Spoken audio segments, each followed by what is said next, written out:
Enfin, tu peux regarder la façade. Tu vois tous les balcons. Il y a un arrêté de péril depuis à peu près un peu plus d'1 an même. Ils sont tous en train de s'effondrer au fur et à mesure.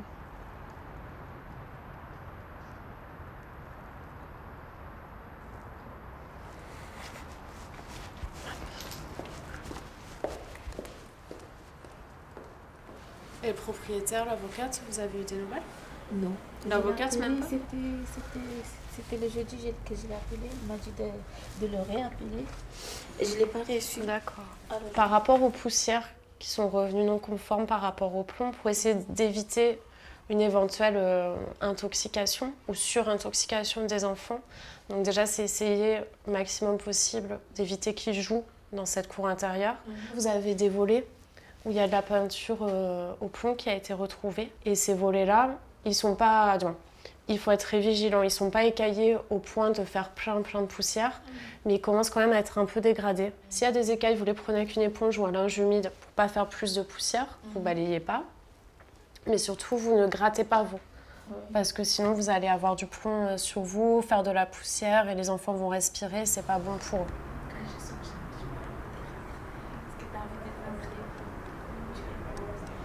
Par rapport au prélèvement d'eau qu'il y a eu, vous savez, quand l'Agence régionale de santé vous avait donné un pot pour laisser couler dès le matin la première eau, toute celle qui a stagné dans les tuyaux la nuit.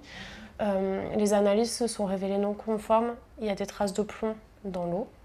Donc l'eau du robinet, alors je ne sais pas comment vous faites actuellement, si vous la buvez ou si... Non, j'ai acheté des bouteilles. D'accord. Eh bien parfait, il faut rester aux bouteilles d'eau. Surtout ne pas la boire. Et surtout ne pas l'utiliser pour des fins alimentaires. Donc pas par exemple pour la cuisson des pâtes, pour laver la salade, pour le riz. Il ne faut pas l'utiliser, vous l'utilisez juste pour à la rigueur arroser les plantes. Ah oui? Mais pas pour des fins alimentaires. Ça, d'accord? C'est dur, ça. Et oui, je sais que c'est dur, compliqué. Oh je là sais. là. Je sais que c'est compliqué. Alors regarde, là tu peux voir le branchement électrique là où ça a pris feu, fin octobre. Il y a eu un départ de feu. Je sais pas si tu veux que... Voilà, avec la lumière. Ah, je peux ouvrir les volets ou... On fait là. Il y a la lumière. Il y a la lumière. Voilà. Regarde la chambre. Voilà où les enfants dorment et ils sont tous asthmatiques. Comme la voisine au rez-de-chaussée, il y avait problème au niveau de l'eau et aussi également par rapport aux peintures écaillées qui sont sur tous les volets.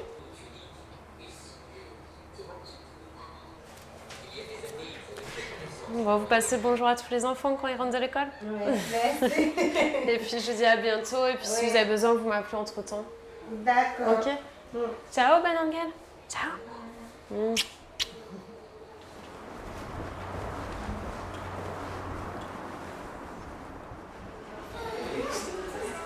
Je vais le chercher.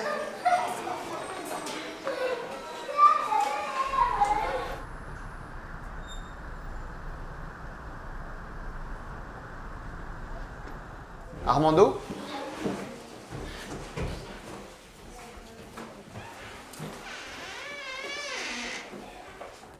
Je vous avais vu la dernière fois.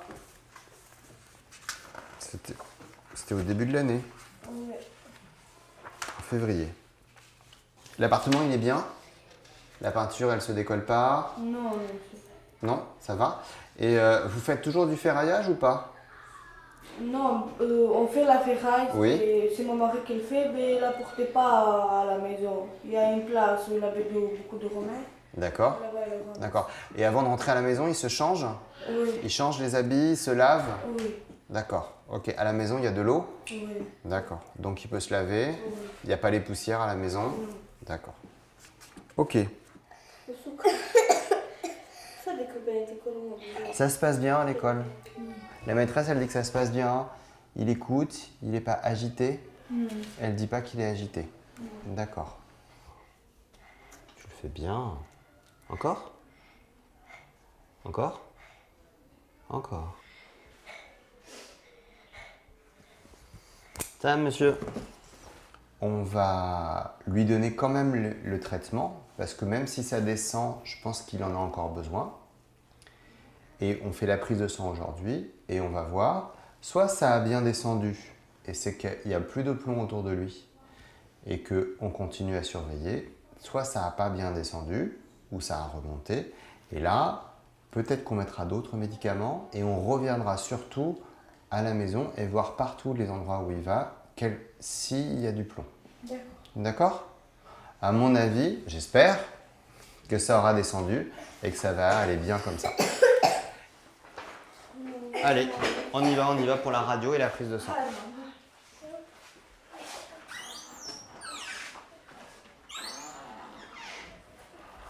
Et le plomb, c'est un petit peu une épidémie silencieuse, c'est-à-dire que ça donne des signes chez un enfant qui ne sont pas forcément très spécifiques, et quand on ne le recherche pas spécifiquement, on ne s'en aperçoit pas. C'est des enfants qui vont avoir plus d'anémie, de manque de fer, de troubles du sommeil, d'agitation, éventuellement quelques signes digestifs, mais très peu spécifiques. Et quand on ne pose pas spécifiquement la question des conditions de vie, on passe complètement à côté. Et avec le gros souci, c'est que ces enfants restent exposés au plomb pendant très longtemps et que le plomb, une fois qu'il est rentré dans l'organisme, va rester extrêmement longtemps. C'est seule l'éviction de la source, l'éloignement de la source qui va permettre la plus grande amélioration. Les quelques médicaments dont on dispose contre les effets du plomb agissent sur des durées très courtes. Or, la toxicité neurologique, elle est due à une exposition très prolongée.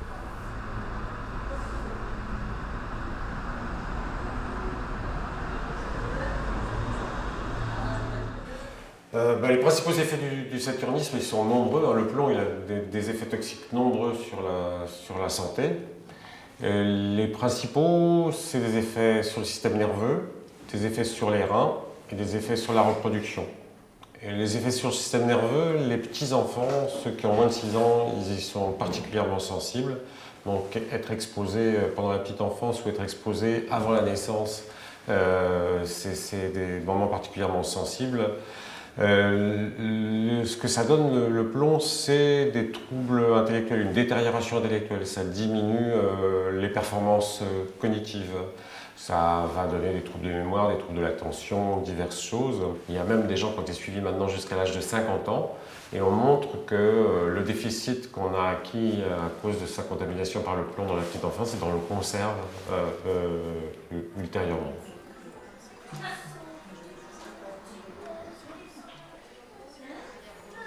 Le placenta, on dit parfois que c'est une barrière, mais pour le plomb, ce n'est pas du tout une barrière. Le plomb, il passe librement à travers le placenta. À la naissance, la plombémie de l'enfant, c'est à peu près la même que celle de la mère.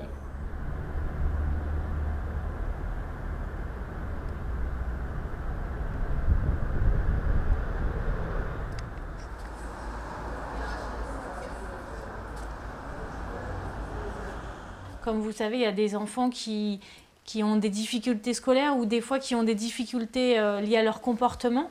Alors quand je dis comportement, c'est pas de la violence ou des choses comme ça, mais c'est un enfant qui aurait du mal à rester assis. Et on a eu à intervenir plusieurs fois auprès des écoles pour que les gens qui sont à l'éducation nationale, que ce soit les enseignants, les médecins scolaires, les psychologues scolaires, puissent comprendre pourquoi un enfant a tel comportement. Et du coup, prennent mieux en charge l'enfant et qu'il ne soit pas exclu. Et voilà, c'est vraiment important que vous sachiez que vous n'êtes pas seul et que même pour un problème à l'école, vous pouvez nous appeler, on peut se déplacer. Voilà, vous n'êtes pas seul et a priori, toutes les familles ont les mêmes difficultés que vous.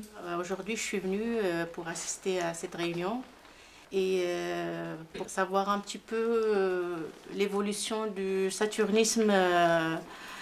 Parce qu'il a quand même 20 ans de vie dans le corps de mon fils. Voilà. Merci. Donc là, depuis juin 2015, il y a un arrêté qui a été pris et qui met le seuil d'intoxication à 50 microgrammes. C'est-à-dire qu'à 50 microgrammes, il y a toute une procédure de surveillance qui est mise en place, des travaux palliatifs. Enfin, ce qui se faisait à 100, du coup, est possible à 50 et même à 25 microgrammes, puisqu'il y a une petite mention en disant que quand un enfant a 25 microgrammes, on considère qu'il a un taux qui est anormalement plus élevé que la population générale et que par conséquent, il doit être surveillé. Il y a de moins en moins d'enfants qui ont de très fortes intoxications. Mais il en reste D'autant que tu pourras me compléter là-dessus, sur l'aspect vraiment santé, d'autant qu'il n'y a pas, c'est un effet sans seuil aujourd'hui qu'on dit pour les intoxications au plomb. C'est-à-dire on ne peut pas dire qu'à partir de tel seuil, c'est à partir d'un certain seuil qu'il faut intervenir normalement. Dès lors qu'il y a une pandémie positive, on devrait intervenir. Et ça, on en trouve. Toute la population a une pandémie positive. Alors à partir de quel moment faudrait-il intervenir? À partir de quel moment faudrait-il dire que personne n'est plus concerné? Est-ce qu'il faudra attendre que les enfants soient intoxiqués à 100 pour intervenir, à 50 pour intervenir aujourd'hui? Parce qu'aujourd'hui c'est 50, mais il y a encore quelques mois, on était à 100 pour pouvoir intervenir. Alors que de plus en plus de connaissances toxicologiques nous alertent sur les effets des faibles doses, en réalité, la santé publique fonctionne comme si, à faible dose, on était effectivement dans des niveaux de risque acceptables. Or, c'est faux. Les effets des faibles niveaux de dose, c'est des effets neurologiques graves chez les enfants, c'est des effets sur la reproduction, du côté masculin aussi bien que du côté féminin. Donc, on est dans une situation où le risque dit acceptable, c'est quand on a abaissé les niveaux d'exposition sans tenir compte des effets très très graves de ces faibles niveaux d'exposition.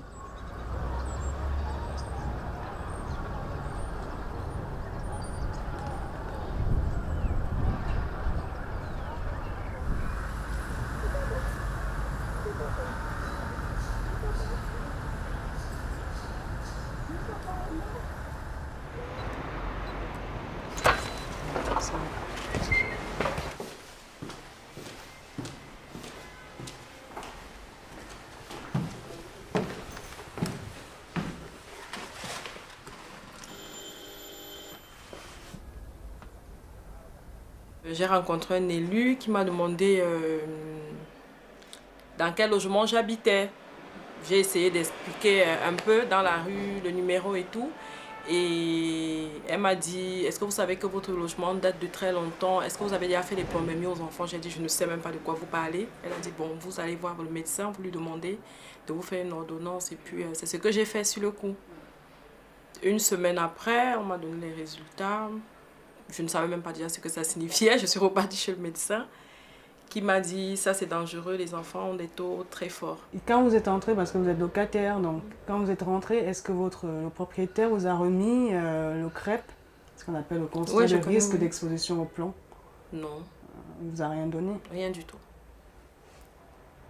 Donc ça, c'est aussi après que j'ai su qu'il fallait ça pour entrer dans un logement. On délivre un document qu'on appelle le CREP aux familles qui leur permet de savoir s'il y a du plomb accessible dans le logement ou dans l'immeuble. Et ça n'a pas été fait, c'est un grand manquement de la part du propriétaire, donc, qui sera attaqué sur ce point-là. Parce que si la famille avait su, elle aurait peut-être fait attention. Elle aurait peut-être empêché les enfants de toucher les murs, ou de faire, mettre du papier peint, on n'en sait rien, et ça aurait évité. Surtout, le propriétaire aurait dû louer le logement dans un état qui ne permette pas que les enfants s'intoxiquent. C'est-à-dire qu'à partir du moment où le diagnostic est positif, le propriétaire doit faire en sorte qu'il ne soit pas accessible, donc recouvert. Il a refusé de réaliser Oui, les il a travaux. refusé. La preuve, même les travaux qu'il devait faire bien après, il ne les a pas fait jusqu'aujourd'hui. Ça fait quoi? 2 ans. Il avait plein de trucs, par exemple changer les fenêtres, refaire le mur d'isolement. Puis il devait isoler ce mur, il ne l'a jamais fait.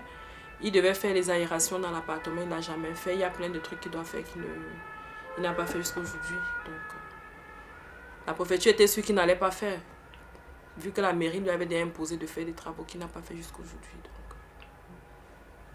De toute façon, il y a une obligation, parce que là, c'était une question quand même de santé publique. Quand on voit les taux de plombémie de vos enfants, en général, au bout d'un mois, la préfecture est obligée de réagir, même si le propriétaire ne peut pas faire les travaux. C'est à la préfecture, à l'État, en gros, de se substituer au propriétaire, quitte à se retourner ensuite contre le propriétaire pour se faire rembourser. Oui, c'est ce qu'ils ont fait. Engagés pour les travaux. Oui, en fait, c'est ce qu'ils ont fait. Ils ont dû passer plutôt la facture et ils remboursent. On l'espère bien. Parce qu'il m'en a parlé, il m'a dit oui, avec les travaux qu'on a fait dans l'appartement. Parce qu'il n'est jamais passé ici depuis qu'on a fait les travaux. Il est entré ici, ça fait quoi? Ça fait 1 semaine. Et il a constaté, il me dit, mais qu'est-ce qu'ils ont fait comme travaux? Donc je lui montrais les murs. Il dit, c'est pour quelques murs que ça me coûte autant, je dis, bon, ça te regarde. Ça, c'est pas mon problème. Moi, c'est la santé de mes enfants. Le reste...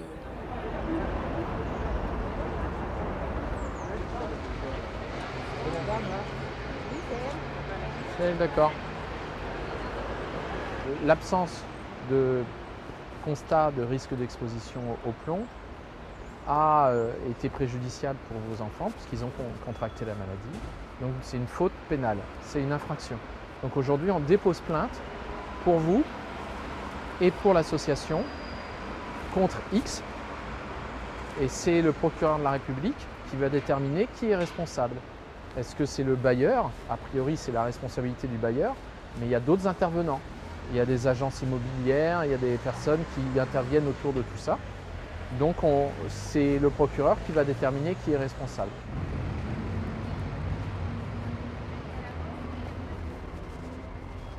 Malgré toutes les procédures que nous avons engagées depuis 15 ans, avec succès, puisque les enfants ont été indemnisés et les fautes ont été caractérisées par les juridictions qui ont été saisies des dossiers, eh bien malgré cela, aujourd'hui, on a l'impression que le problème du saturnisme n'est pas suffisamment pris en compte en France et nous sommes contraints de multiplier les procédures parce que les bailleurs, notamment, ne respectent pas la loi.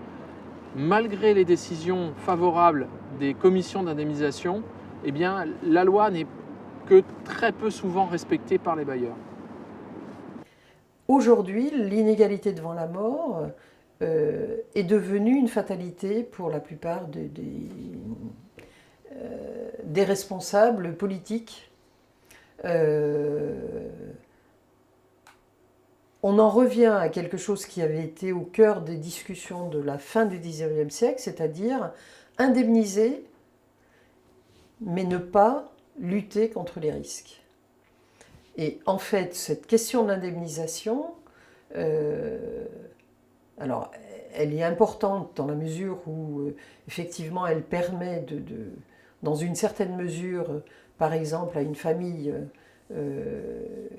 qui a des enfants intoxiqués au plomb, de se faire reconnaître un préjudice et d'obtenir une indemnisation. Mais le problème de l'inégalité devant la mort a été en quelque sorte évacué de l'agenda de la santé publique. Un problème comme celui des risques associés au saturnisme, enfin à l'exposition au plomb, dans la mesure où ça n'est pas considéré comme un risque mortel immédiat, à ce moment-là, on fait comme si ça ne contribuait pas à la construction de l'ensemble des inégalités qui conduisent aux inégalités de mortalité, et aux inégalités de mortalité précoce en plus. Le plomb, il a longtemps été utilisé dans les pièces humides parce qu'il était très résistant. Sur toutes les boiseries, souvent, c'est là qu'on en trouve chez vous. C'est sur les plinthes, les portes, les tours de porte. Et donc, c'est vrai que souvent, on met un coup de peinture pour plus que ce soit accessible, mais ça reste présent dans le logement quand même. Et j'ai 2 enfants de 4 ans et 2 ans. Ils sont de plomb et asthmatiques les deux. Mais j'ai la maison sale. Mon propriétaire m'a demandé pour vider la maison définitivement pour chercher un autre, pour faire un grand. Et normalement, travaux. ça doit diminuer une fois qu'ils auront fait les travaux. C'est censé diminuer, ou alors il faut voir s'il n'y a pas une autre ressource. Parce qu'il m'a trouvé, même dans le tagine que j'ai fait un plat de tagine, il a trouvé, mais 9, j'ai pas réussi. Il y a le premier j'ai reçu l'autre fois, et les autres, j'ai pas reçu. Et 9, il a ramené tout. Il a trouvé donc les 9 comme ça, tu peux le ramener tout. Ça, on le dit souvent, c'est vrai que les plats traditionnels en terre avec des dessins avec du vernis, les plats à tagine, mais ça peut être aussi d'autres plats. Souvent, il y a du plomb. Et donc, dès qu'il y a un petit éclat, ça y est, c'est bon, le plomb, il est accessible, il passe dans la nourriture. Donc, il faut éviter de manger. Elle m'a dit il faut arrêter de tager jusqu'à 3 mois. Là, on a essayé. J'ai arrêté, j'ai pas arrêté complètement. J'ai arrêté parce que j'ai dit, il faut ramener avec toi tout.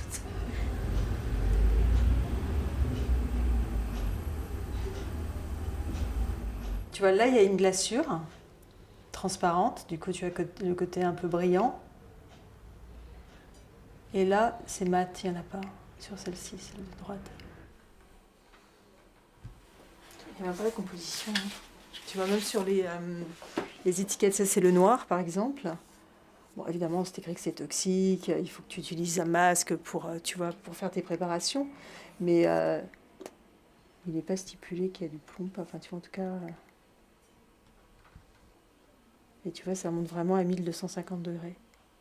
Donc, ce qui donne le côté brillant, c'est en fait de la vitrification d'un mélange d'oxyde et de silicate de plomb. Et toutes les vaisselles sont faites comme ça. Et les vaisselles industrielles, quand c'est chauffé suffisamment longtemps à des températures suffisantes, ben, ça va être complètement vitrifié et ça va pas relarguer de plomb après.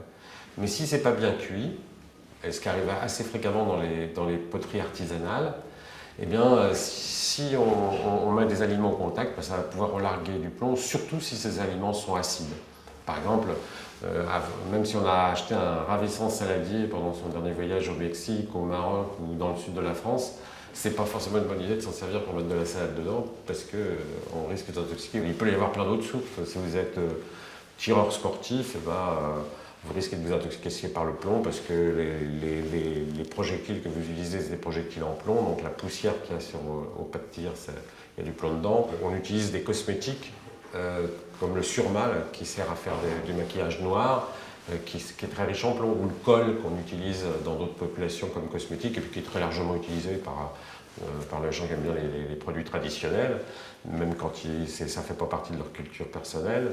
Et ben, c'est aussi du sulfure de plomb, donc c'est très riche en plomb. Tu sais, c'est les oreilles, les Batman.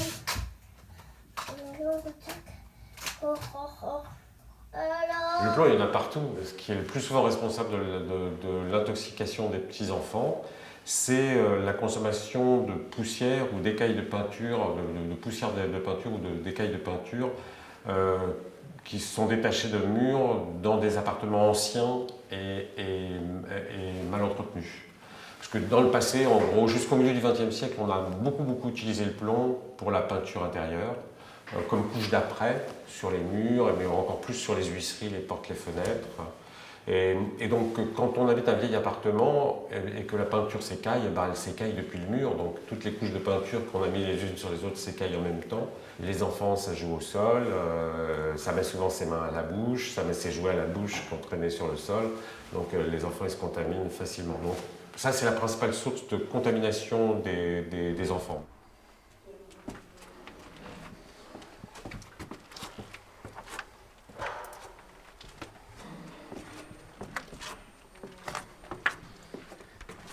Donc tu vois ici, on est dans une cave parisienne, au pied de Montmartre.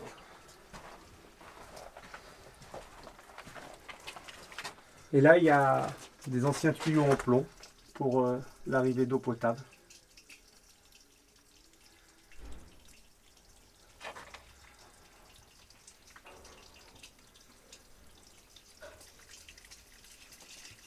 Généralement, l'eau distribuée, elle est de bonne qualité. Mais elle peut s'enrichir en plomb dans les tuyauteries de distribution. Parce que dans le passé, jusqu'à un passé assez récent, on a beaucoup utilisé le plomb pour fabriquer les tuyaux. Et s'il y a une eau qui passe dessus, ça va pouvoir s'enrichir en plomb, mais elle va pouvoir s'enrichir en plomb d'autant plus qu'elle est plus acide et moins minéralisée. C'est-à-dire les eaux où il n'y a pas beaucoup de minéraux, elles vont être capables bien plus facilement de se charger en plomb.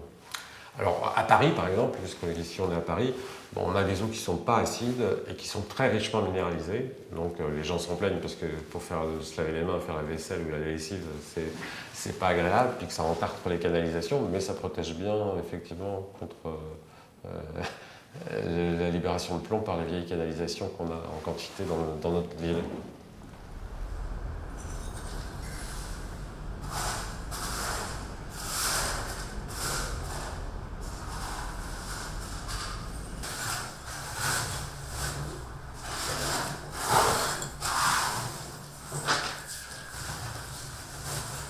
Les seuls travaux qu'on peut faire soi-même, c'est des travaux de couverture. D'ailleurs, c'est ce qui coûte le moins cher et qui est le plus efficace. C'est-à-dire, il y a du plomb sur ce mur qui est accessible à mon enfant. Et ben, je ne vais pas essayer de retirer la peinture, surtout pas, parce que je vais en mettre partout. Mais je vais la couvrir. Par exemple, vous voyez, la couvrir avec tout à fait le type de revêtement qu'il y a ici, qui est en fait du papier armé. hein. Et donc là, en fait, c'est très difficile à arracher. Donc ça va protéger durablement le mur qui est en dessous. Et vous n'allez pas risquer de contaminer l'appartement en essayant de le retirer. Et ce qu'il ne faut surtout pas faire, c'est décaper. Alors les pires décapages, c'est les décapages mécaniques, hein, le ponçage ou le grattage, ça on met partout. Et s'il y a un dégât des eaux, et après, s'ils font les travaux, est-ce que ça peut intoxiquer, voilà.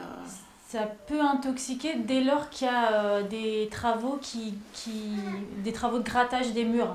Oui. Si c'est un mur où il y a du plomb et qu'on gratte ou qu'on ponce, là il peut y avoir une dissémination des poussières et éventuellement une intoxication des gens qui font les travaux, mais aussi des occupants. C'est pour ça que normalement on n'a pas le droit de faire des travaux sur des zones où il y a du plomb dans un logement avec des enfants mineurs ou une femme enceinte. D'accord.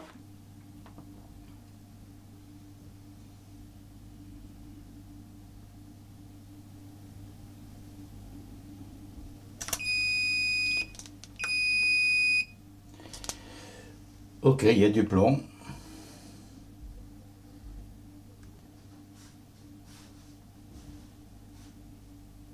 S'il y a du plomb, là il va falloir prendre des mesures de prévention particulières.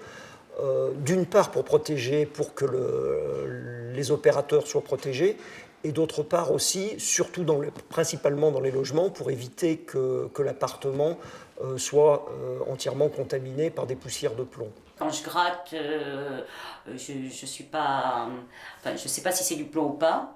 Par contre, effectivement, dans certains vieux immeubles, on arrive à creuser dans des surfaces où la peinture, on peut se dire que c'est de la peinture au plomb. Je prends pas de précautions. Je continue à gratter comme si c'était des surfaces normales, quoi. Voilà, je vais pas mettre des gants, je mets pas de masque, je mets pas un col roulé jusque là. Et pourquoi? Parce qu'on est dans l'action, ça avance, on n'y pense pas, quoi. Une entreprise qui ne sera pas informée de la présence de plomb aura du mal à prendre des mesures adéquates. Voilà. Informer une entreprise sur la présence de plomb, c'est de la responsabilité, on va dire, du donneur d'ordre en général. Soit, si c'est un gros chantier, la réflexion d'un immeuble d'habitation, par exemple, ça sera le maître d'ouvrage qui devra faire les diagnostics plomb. Je ne peux pas savoir parce que je travaille chez des particuliers qui ne savent pas, quoi, de toute façon. C'est pas comme si j'étais commandée par un syndic où ils avaient fait déjà estimer qu'il y avait du plomb dans les parties communes ou des choses comme ça. Là, c'est pas vérifié en tout cas. Si c'est un chantier qui est ordonné par un particulier, ça sera à lui d'informer l'entreprise de la présence de plomb. Pour ça, il peut par exemple utiliser les diagnostics immobiliers qu'il a dû avoir lorsqu'il a acheté l'appartement ou qui lui ont été fournis par son propriétaire s'il est locataire.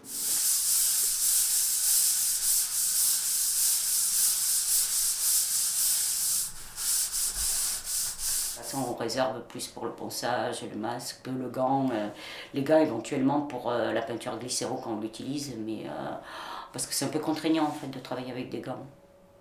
Enfin, je trouve pour ma part. Dans beaucoup de cas, la contamination ne se fait pas ou que très partiellement par la voie respiratoire, mais elle va en grande partie se faire par la voie digestive, par l'intermédiaire simplement des mains sales ou de vêtements contaminés, et par le mauvais respect de mesures d'hygiène.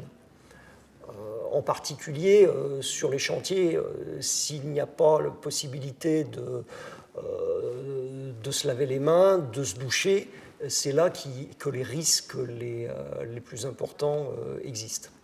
La prévention, elle doit être basée sur l'évaluation des risques. Si c'est un petit chantier, faire 2-3 trous dans une cloison pour fixer quelque chose. Bon, ça ne demande pas de mesures de prévention très particulières.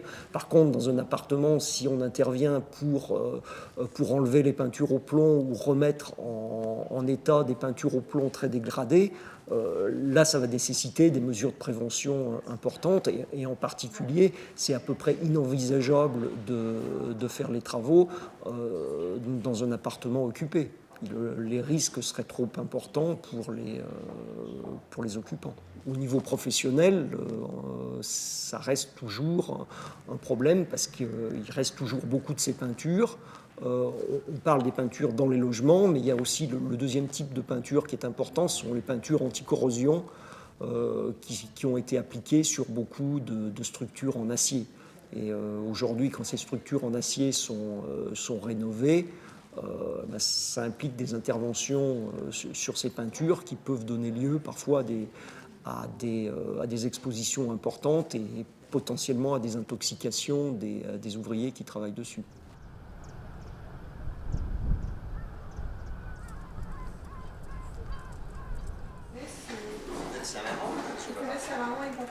Pour les enfants vivant en bidonville, comme ils ont très peu accès à l'eau, ils ont très peu accès à de l'eau pour se laver les mains.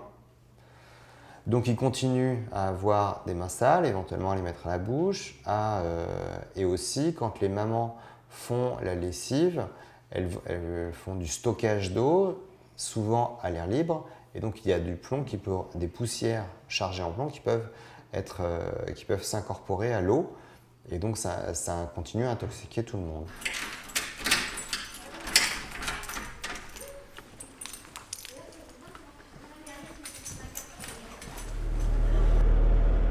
Il y a un nouveau bébé là. Ah ouais? Un national, il y a un Garufitsa.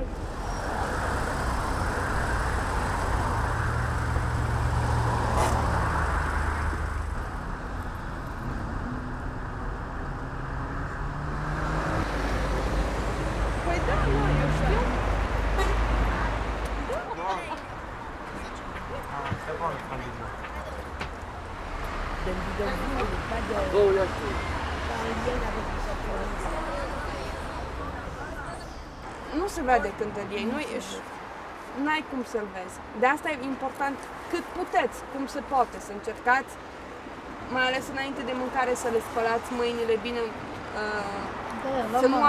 să nu aibă praf pe mâini. C'est compliqué, hein. C'est compliqué, mais c'est... Uite, ele fică orabil.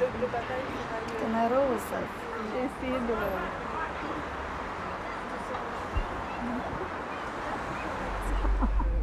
Comme les parents souvent font beaucoup de ferraillage, travaillent beaucoup avec la ferraille, les enfants sont très exposés donc, dans cet environnement parce qu'ils peuvent jouer dans la ferraille et que c'est très très facile de respirer les poussières de plomb ou de les ingérer sur leur lieu de vie en fait en permanence. Donc nous on y va un petit peu pour faire le lien, inciter au dépistage et expliquer un petit peu ce qu'ils peuvent faire pour limiter l'exposition dans leur quotidien. En Espagne. Un des papas, il a réalisé qu'il a mené sa femme et sa fille avec lui quand il partait ferrailler et qu'il n'y avait pas de séparation entre l'espace où il y avait la ferraille et le devant. Donc 3 mois après, quand on est revenu, il nous a dit « ça y est, regarde, j'ai tout cloisonné, j'ai tout fermé, il n'y a plus la poussière qui passe, j'ai mis une couverture neuve pour la petite » et d'autres nous ont dit on utilise la même poussette pour transporter la ferraille et pour transporter les enfants. Donc ça aussi, c'était une source d'empoisonnement au plomb. On a suggéré, dans la mesure du possible, d'essayer d'avoir une poussette pour chaque. 3 mois après, c'était le cas. Et ça donne des résultats et des petites choses comme ça qui sont faisables, qui sont réalisables. On fait tout petit à petit.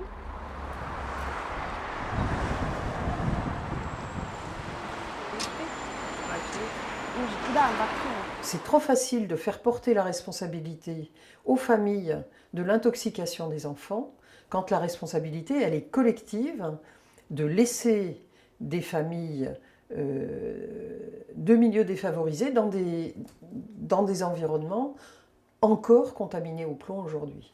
Il n'y a pas de bon plomb, il n'y a que du mauvais plomb. Donc même à moins de 50 microgrammes par litre, on est déjà intoxiqué par le plomb à des niveaux qu'on va considérer moindres, voire acceptables. Mais en tout cas, il est certain qu'à partir de 50 microgrammes par litre, c'est une pathologie, c'est une maladie à déclaration obligatoire, c'est une intoxication prouvée qui a des effets de suite et pour très longtemps dans la vie de l'enfant et du futur adulte. Il n'y a pas d'effet spécifique immédiat de risque mortel. C'est un risque diffus, comme beaucoup de risques industriels, mais c'est un risque collectif extrêmement important, puisque ça touche des populations qui ne sont pas juste un ou deux individus isolés. Ça touche au travers de l'habitat, au travers des friches industrielles, au travers de la gestion des déchets, ça touche énormément de personnes. C'est une problématique quand on le recherche, c'est-à-dire que quand on ne le cherche pas, on se dit il n'y en a pas. Vu que pour savoir s'il y a du plomb, il faut faire une prise de sang. On fait quand même peu de prises de sang systématiques aux enfants, et si on ne recherche pas spécifiquement le plomb, on passera complètement à côté.